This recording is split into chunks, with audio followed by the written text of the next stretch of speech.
But I believe that attention deficit disorder should be treated like a lot of other conditions that doctors treat. For instance, if you have high cholesterol, what are doctors supposed to do? We're admonished in every textbook, every authority.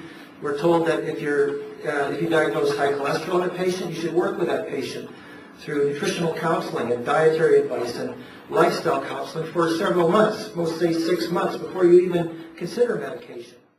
I didn't have Brian diagnosed with ADHD until he was in the 5th grade. And that led, of course, to prescriptions.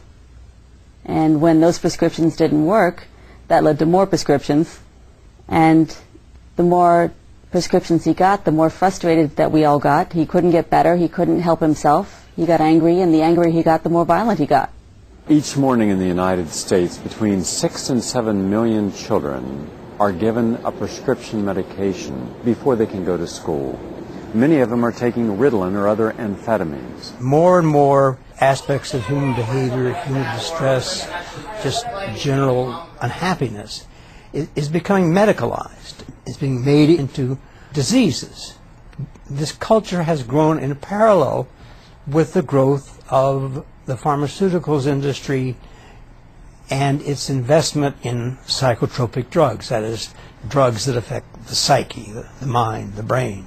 By far the majority of psychiatric prescriptions for children are given for attention deficit disorder, ADD, or attention deficit hyperactivity disorder, ADHD.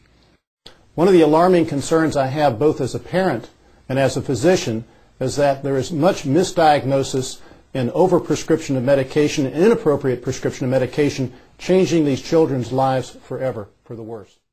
Every drug is a foreign chemical. Every drug is a potential poison.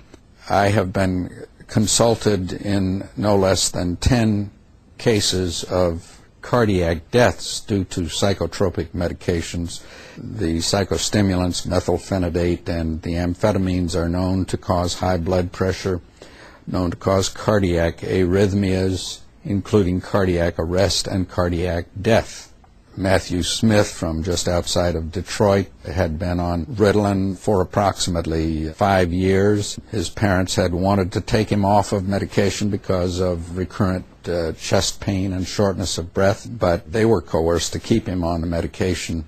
We were told that if we did not follow up with their evaluation of ADHD and take him to the pediatrician and get him on Ritalin, that Child Protective Services could charge us for educational and emotional neglect. At age 13, while riding his skateboard, he suddenly keeled over and was dead.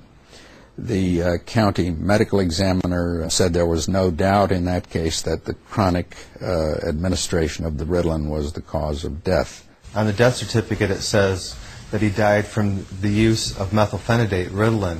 Ritalin is, for the purposes of classification by the Drug Enforcement Administration, is a Schedule II drug on the same list as cocaine. The Drug Enforcement Administration puts special regulations over how many prescriptions a doctor can write and how a doctor has to write the prescriptions and keep track of the drugs. It even means the DEA can come raid your office if they get the impression that you're giving out too much of this drug. This is not an ordinary drug. That's really not that revolutionary an idea. If you look at the scientific literature, that's considered normal. But with attention deficit disorder, the focus is make the diagnosis carefully and then prescribe the treatment. And most of the time, the treatment needs just a prescription. It isn't any combination of treatments. It's a medication. And that's really what I'm trying to change and try to raise awareness about, is that in fact there are things that we can find underlying this that are causes of this. We could deal with this from more of a cause-oriented approach without having to jump quickly to using medication.